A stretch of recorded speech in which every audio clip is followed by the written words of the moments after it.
18 মে 2025 রাহু কুম্ভ রাশিতে প্রবেশ করছে। সুতরাং কুম্ভ রাশির জন্য এটা ভাববার বিষয় যে রাহু এখানে ভালো ফল দেবে কি দেবে না। এর আগে মিনে দীর্ঘদিন ধরে রাহু বসেছিল, সেক্ষেত্রে মিনে কিন্তু রাহু ততটা ভালো ফল দেয়নি, যথেষ্ট ক্ষয়ক্ষতি করেছে। কিন্তু কুম্ভের ক্ষেত্রে কি এমনটা ঘটবে নাকি ঘটবে না, সেই প্রশ্নেরই উত্তর নিয়ে আজকে কথা বলবো। মিথুনের ঘরে রাহু তুঙ্গ হয়। এখন মিথুনের ঘরে যদি রাহু তুঙ্গ হয়, তার মানে মিথুনের ঘরে নিশ্চয়ই রাহু ভালো ফল দেয়। এবং একটা জিনিস মনে রাখতে হবে যে কোনো একটা গ্রহ যে ঘরে ভালো ফল দেয় এবং সেখানে বসে সুখ বোধ করে, সেই ঘর থেকে পঞ্চম ঘর এবং নবম ঘর অবশ্যই শুভ হয়। এখন আপনারা খেয়াল করে দেখুন যে রাহু মিথুনে তুঙ্গস্থ হয়, তাহলে সেখান থেকে পঞ্চম ঘর তুলার ঘর এবং নবম ঘর কুম্ভ।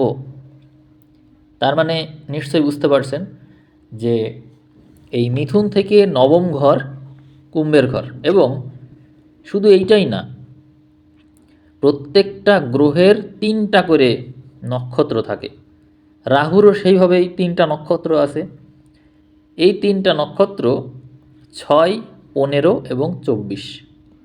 6 নম্বর নক্ষত্র মিথুনে অবস্থিত, 15 নম্বর নক্ষত্র তুলায় অবস্থিত এবং 24 নম্বর নক্ষত্র অর্থাৎ শতবিশা নক্ষত্র এটা কিন্তু কুম্ভে অবস্থিত। এখান থেকেও দেখা যাচ্ছে যে রাহু যে যে ঘরে খুব ভালো ফল দেয় সেই ঘরেই রাহুর নক্ষত্র রয়েছে। তার মানে এখন বুঝতে নিশ্চয়ই পারছেন যে রাহু কুম্ভে ভালো ফল দেবে। এরপর আমি আরও একটা বিষয় আপনাদেরকে বলি, সেটা হচ্ছে রাহু মিথুনে ভালো ফল দেয়। মিথুন হচ্ছে কালপুরুষের 3 নম্বর ঘর, অর্থাৎ প্রচেষ্টার ঘর, পরাক্রমের ঘর। এর অর্থ হলো রাহু পরাক্রমকে খুব বেশি পছন্দ করে এবং পরাক্রমের ক্ষেত্রে রাহু এগিয়ে। এবং রাহু যে ঘরে থাকে সেই ঘরটা বুধের ঘর, অর্থাৎ বুদ্ধিমত্তার ঘর। এইটা যদি হয়ে থাকে তাহলে আমরা এখন খেয়াল করব যে রাহু যদি প্রচেষ্টার অধিপতি হয়, তাহলে এই প্রচেষ্টা করার জন্য, সংগ্রাম করার জন্য কোন গ্রহটা সবচেয়ে বেশি হেল্প করে। যে কোনো রকমের নেতিবাচক পরিস্থিতিতে আমরা যদি পড়ে যাই, তাহলে কোন গ্রহটা আমাদেরকে সেই পরিস্থিতি থেকে আমাদেরকে যুদ্ধ করে উদ্ধার করে, সেই গ্রহটার নাম হচ্ছে মঙ্গল। তার মানে এখান থেকে বোঝা যাচ্ছে যে রাহু যার ঘরে থাকে, অর্থাৎ বুধের ঘরে, এই বুধ রাহুর পক্ষে থাকলে রাহু অবশ্যই ভালো ফল দেবে এবং মঙ্গলকে অবশ্যই রাহুর পক্ষে কাজ করতে হবে, তাহলেই রাহু ভালো ফল দেবে। কেন? আপনারা কুম্ভের ঘরটা একটু খেয়াল করেন। কুম্ভের ঘর থেকে 3 নাম্বার ঘর, প্রচেষ্টার ঘর, সেই ঘরের অধিপতি কিন্তু মঙ্গল। আপনারা নিশ্চয় এখন বুঝতে পারছেন যে কুম্ভের ঘরের অধিপতি শনি, কিন্তু তা কুম্ভের ঘরের থেকে 3 নম্বর ঘর কিন্তু মেষ, অর্থাৎ ওই ঘরের অধিপতি মঙ্গল।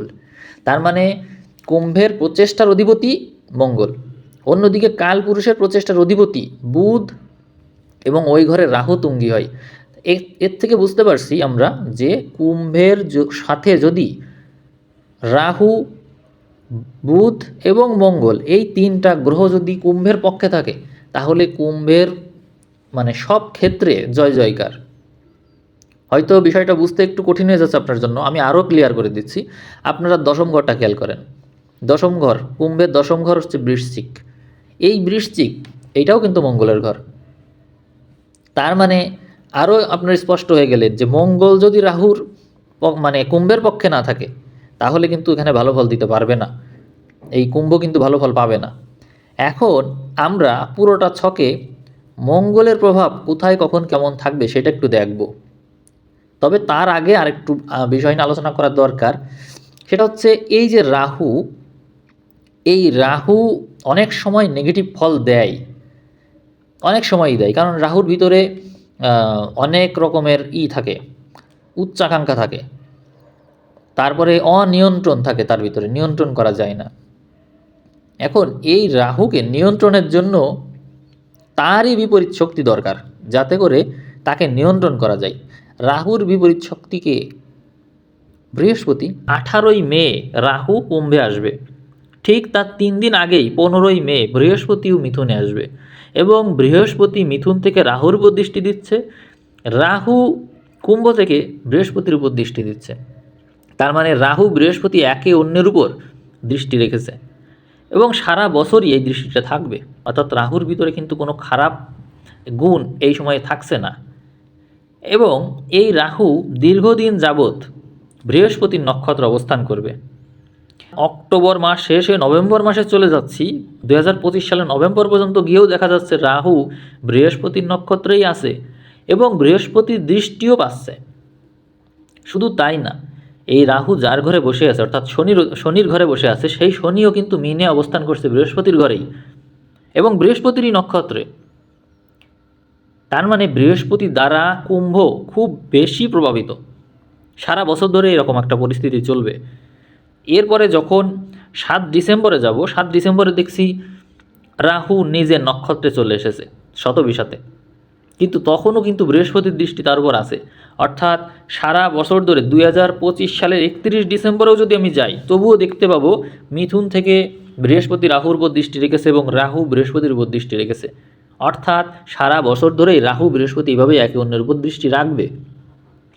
এখন আমরা দেখে নেব মঙ্গলের অবস্থা, কারণ রাহু হচ্ছে পরাক্রমের অধিপতি।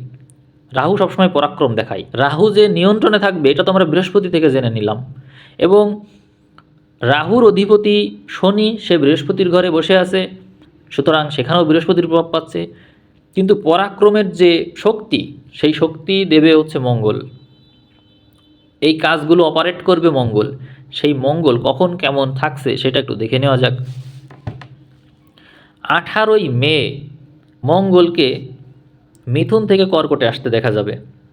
এই সময়ে মঙ্গল কোথায় অবস্থান করবে? তাহলে ষষ্ঠে অবস্থান করবে, অর্থাৎ কুম্ভ থেকে 6 নম্বর ঘরে চলে যাবে মঙ্গল। আপনারা জানেন যে ষষ্ঠ ঘর হচ্ছে সংগ্রামের ঘর, সংঘর্ষের ঘর। তো যেটা বলছিলাম যে মঙ্গল সংগ্রাম সংঘর্ষই পছন্দ করে এবং সেরকম জায়গায় ভালো ফল দেয়। তার মানে এই যে 18ই মে মঙ্গল আসছে কর্কটে, সেখানে কিন্তু মঙ্গল নিঃস্বস্ত থাকুক আর যাই থাকুক, মঙ্গল কিন্তু কুম্ভের জন্য ভালো ফল দেবে। অর্থাৎ কুম্ভের মানুষ প্রচুর সংগ্রাম সংঘর্ষ করবে এবং নিজের জায়গা থেকে, আগে যেরকম শনির কারণে সে নিজেকে প্রকাশ করতে পারতো না, নিজেকে মানে মেলে ধরবে এরকম পারতো না, সংগ্রাম সংঘর্ষ করবে, ঘর থেকে বের হবে, এটা সে পারতো না। কিন্তু 18ই মে থেকে কিন্তু সেটা শুরু হয়ে যাচ্ছে। তার ভিতরে 18ই মে শুধু বলবো না, 18 মের আগে সে যখন মিথুনে ছিল, এই মঙ্গল যখন মিথুনে ছিল, তখন সে বৃহস্পতির প্রভাবে থাকা ছিল, সেখানে কিন্তু সে আরও ভালো ভালো ফল দিয়েছে, কারণ বৃহস্পতির নিয়ন্ত্রণে ছিল। তার মানে মঙ্গল কিন্তু 18 মের আগেও ভালো ফল দিয়েছে, 18 মের পরেও ভালো ফল দিবে। এরপরে যখন 7 জুন সে সিংহতে প্রবেশ করবে, সে সরাসরি রাহুর সাথে দৃষ্টি বিনিময় করবে। অন্যান্য ক্ষেত্রে অন্যদের সাথে তার যে ঝামেলাই হোক, মঙ্গল রাহু দৃষ্টি বিনিময় করলে অনেক সময় অনেক রকমের ঝামেলা হয়। ঝামেলা হোক আর যাই হোক, আলটিমেটলি কুম্ভ রাশি এখান থেকে অনেক কিছুই পাবে। কারণ কি, মঙ্গল তার কোন ঘরের অধিপতি? মঙ্গল হচ্ছে এই কুম্ভ রাশির জন্য তৃতীয় ও দশমপতি, যার কারণে এই রাহু লগ্নে থেকে সে কিন্তু মঙ্গলের সাথে দৃষ্টি বিনিময় করতে পারছে। ফলে মঙ্গলের ভিতরে যে প্রচণ্ড পরিমাণে শক্তি আর রাহুর ভিতরে পরাক্রমের শক্তি, দুটোই একই রকমের এনার্জি, দুটো দুই পক্ষের। সুতরাং উভয়ই নিজেদের মধ্যে দৃষ্টি বিনিময়ের কারণে তাদের শক্তি অনেক গুণ বেড়ে যাবে।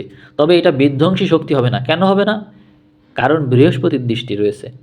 এই জন্য আমি সবসময় এই জিনিসটাকে ফোকাস করার চেষ্টা করছি। রাহু বৃহস্পতি একে অন্যের উপর সারা বছর দৃষ্টি দিয়ে রাখবে, এবং মঙ্গলের দৃষ্টি থাকার কারণে রাহুর উপর সেটা কোনো ক্ষয়ক্ষতিও করতে পারবে না।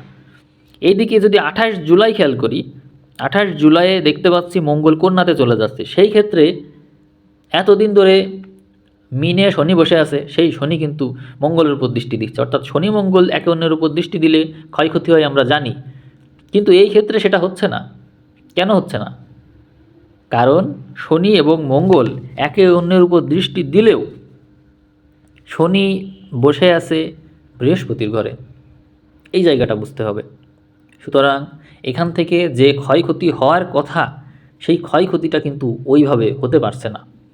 অন্য রাশির জাতক জাতিকাদের জন্য অনেক সময়ই ক্ষয়ক্ষতি হয়ে থাকে, কিন্তু কুম্ভের জন্য এই মঙ্গল অষ্টমে অবস্থান করবে। ঠিক আছে, এই মঙ্গল কুম্ভের অষ্টম ঘরে অবস্থান করবে এবং লগ্নপতি শনি তার সাথে দৃষ্টি বিনিময় করবে। সেই ক্ষেত্রে এ কিন্তু আরও এই কুম্ভের জাতক জাতিকারা আরও বিপরীত পরিস্থিতি থেকে আরও বেশি লাভবান হয়ে যাবে। অর্থাৎ যেহেতু সে দশমপতি, সে যদি অষ্টমে পড়ে তাহলে সেখানে কিন্তু অষ্টমে পড়লেও সে কিন্তু সেই লগ্নপতি শনির দৃষ্টি কিন্তু সে পাচ্ছে। অর্থাৎ লগ্নের সাথে লগ্নপতির সাথে কোনো না কোনোভাবে মঙ্গলের কানেকশন রয়েইছে সবসময়ের জন্য। মঙ্গলের থেকে তারা কিন্তু কোনোভাবেই সরতে পারছে না, দৃষ্টির থেকে সরতে পারছে না। এরপরে যখন আমরা 13ই সেপ্টেম্বর দেখছি মঙ্গল তুলাতে চলে যাচ্ছে, তখন কিন্তু নবম ঘরে গিয়ে বসলো মঙ্গল নবম ঘরে গিয়ে বসলো, তার মানে মঙ্গল কিন্তু অত্যন্ত শুভ হয়ে গেল, শুভ একটা ঘরে অটোমেটিক্যালি এসে বসেছে। এরপরে যখন 27 অক্টোবরে যাবে মঙ্গল, তখন দশমে গিয়ে বসবে, অর্থাৎ মঙ্গল নিজের ঘরে গিয়ে পৌঁছে গেছে। তখন কুম্ভের জন্য খুবই শক্তিশালী একটা সময় চলে আসলো। এবং সেখানে শুধু তাই না, এই কুম্ভের জন্য যে শক্তিশালী দুটো গ্রহ মঙ্গল এবং বুধের কথা আমি বলছিলাম, সেই মঙ্গল বুধকে এখানে একসাথে দেখা যাচ্ছে। তার মানে কুম্ভের সময়টা অক্টোবরের দিকে কতটা ভালো। অক্টোবরের শেষের দিকে দেখতে পাচ্ছি দুটো গ্রহ একসাথে আছে, এখানে বেশ কিছুদিন থাকবে এখানে। তার মানে কিন্তু কুম্ভের সময় কিন্তু এখানেও ভালো দেখতে পাচ্ছি। 7 ডিসেম্বর মঙ্গলকে ধনুতে দেখা যাবে, সেই সময় এই ঘরটা হবে একাদশ ঘর, এখানেও মঙ্গল ভালো ফল দিবে। এই জন্য যে বিপরীত থাকছে বৃহস্পতির দৃষ্টি পাচ্ছে সে, এবং মঙ্গলের উপর বৃহস্পতির দৃষ্টি পড়লে কিন্তু মঙ্গল নিয়ন্ত্রিত থাকে। সুতরাং এই ক্ষেত্রেও ভালো ফল পাওয়া যাচ্ছে। দশমের মঙ্গল তো এমনিতেই ভালো ফল দেয়, আর একাদশে মঙ্গল বৃহস্পতির দৃষ্টিযুক্ত থাকার কারণে সেখানেও ভালো ফল দিচ্ছে। 31 ডিসেম্বরেও দেখছি মঙ্গল ধনুতেই আছে, এবং সেখানে কিন্তু বুধ শুক্র রবি সবার সাথে সে আছে, এবং বিপরীতে রয়েছে বৃহস্পতি। তার মানে এর থেকে বোঝা যায় যে কুম্ভের সময় যতই সামনের দিকে এগিয়ে যাবে কুম্ভের সময় ততই ভালো হতে থাকবে। তার মানে রাহু তাদের জীবনে একটা বিরাট পরিবর্তন নিয়ে আসবে, এইটাই বলা যায়। রাহুর থেকে কুম্ভের মানুষ প্রচুর লাভবান হবে। তারা শুধু এই সময় প্রচুর কাজ করবে, কাজ আর কাজ। এর আগে তো শনির কারণে রাহুর কুম্ভের জাতক জাতিকারা উল্টো ফল পেয়েছে। তারা ঘর থেকে বের হতে চাইতো না, তারা নিজেদেরকে আবদ্ধ করে রাখতে চাইতো। কিন্তু এখন উল্টো ফল হবে, অর্থাৎ রাহুর কারণে তারা নিজেদেরকে এখন মানে আগের থেকে অনেক বেশি আগে তো ছিল ইন্ট্রোভার্ট, এখন হবে এক্সট্রোভার্ট। তারা এখন বহির্মুখী হবে, তারা এখন অন্তর্মুখী হবে না, তারা ঘরের ভিতরে আর আবদ্ধ থাকবে না। যদি ভালো লাগে কমেন্ট করবেন, আশা করি ভালো লেগেছে। তো ঠিক আছে, আজ এই পর্যন্তই। ধন্যবাদ সবাইকে।